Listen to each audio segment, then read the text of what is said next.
Hi, my name's Gemma Taylor. I'm the Technology Teacher CPD Lead at the National Science Learning Centre. Today we're going to be looking at editing sprite costumes and backdrops in Scratch. So I'm going to head off to my online Scratch. There we go, MIT, and I'm going to hit the Create button to start a new page.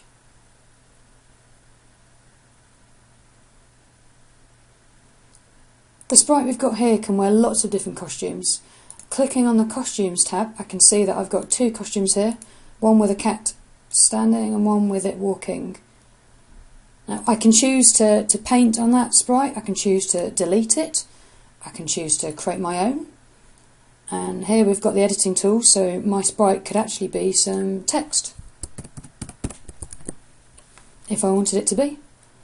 If I go with that costume, go back to the scripts, I can have text on the screen, and that works exactly the same as a drawing.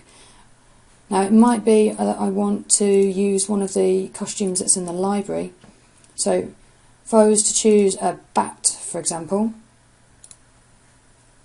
I've got a bat with its wings up as a costume. And the clever thing about the costumes, like a flicker book animation, is if you put them together you can make them move. So yes, I can edit this, and yes, I can put different drawings in, but actually if I combine it with another costume, bat wings down, what I can do is create an animation where that costume is changing between bat A and bat B. So to do that I go to the scripts and I go to looks. In looks we have a block which is called switch costume to bat B. If I double click on that, bat B is wings down. Now if I ever get confused with costumes, of course I can rename them. So if I rename this to bat down, and I rename this to bat up, that should make it easier for when we're calling out which costume we want. So bat down and bat up, double click, and I can test the program. So what can we do with this? Well, we can switch. So if I go to control and I put a weight and I go back to looks and add in the alternative, what I can do is run that as a program. If I want to change how quickly they change between themselves, I can shorten the time. So run that again, up, down. And if I want to loop that so that it happens forever, I can put a loop round it. Now looking at this you can see that there's a bit of a skip in what's going on. And this is because I need a second weight block just below here. So if I go back to weight, pop one in and change it to 0.5, we've got a nice flapping bat. I can also combine this with the motion tools. So if I go to motion and I pick glide, for example, now watch out for that X and Y value, because what I'm going to do is move my bat to where I want it to finish gliding. We've got -149 and Y112, so -149, -149 and 112 in here. If I want to have some movement, what I can do is I can set an event up. So when the flag's clicked, which is the flag up here, what will happen is my bat will glide to that position. But at the same time, what I'm going to do is I'm going to have that happening at the same time. So let's click the flag and see what happens. I've got a gliding bat.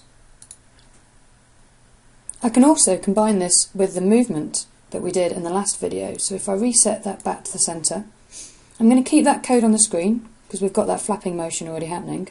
What I'm going to do is I'm going to use my movement blocks to create arrow movement. So if we have an up arrow, a down arrow, a right arrow, a left arrow, and I go to motion, I'm going to have change X and change Y. Now Y for the sky, so Y is going up.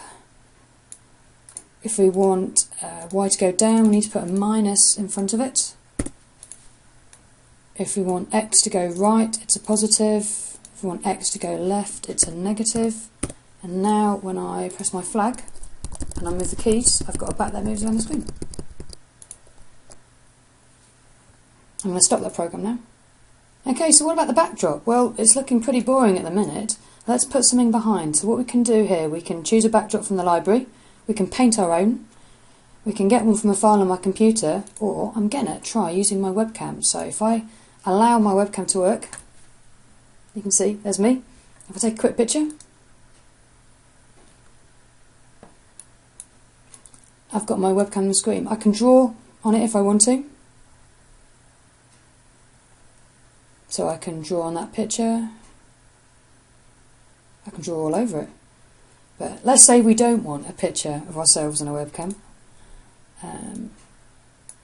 I can also make it larger, actually, before I go, I'll just show you that. So there we are. If I want to make it bigger, that's how I do it. But as I say, let's say we don't want a picture of me on the screen. I'm going to delete that. What if we want one from the library? So there's lots to choose from. We've got bedrooms, we've got theatres, we've got castles.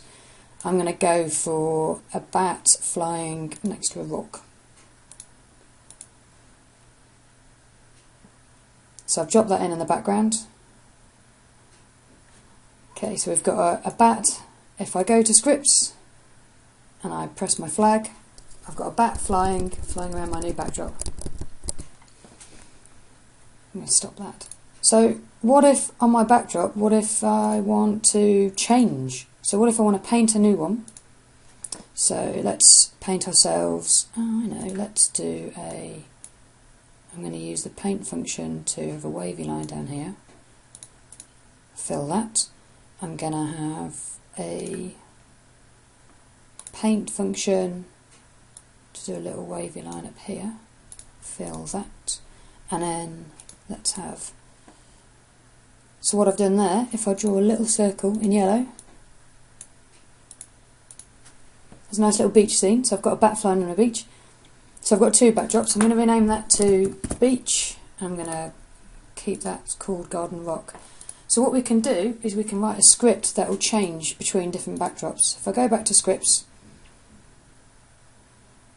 what we can do is when that flag's clicked, when we start the program, we can change the backdrop to a particular backdrop. So I might switch the backdrop to Garden Rock as soon as the flag's clicked. There we go. And we can see our bat's moving and I've got cursor control again. So we can change that. So if I had a wait function, let's say we're going to wait for 2 seconds, I can switch the backdrop to the beach. Let's run that program. And we know how to loop that if we want to. If we put a loop over the top and pop it back on.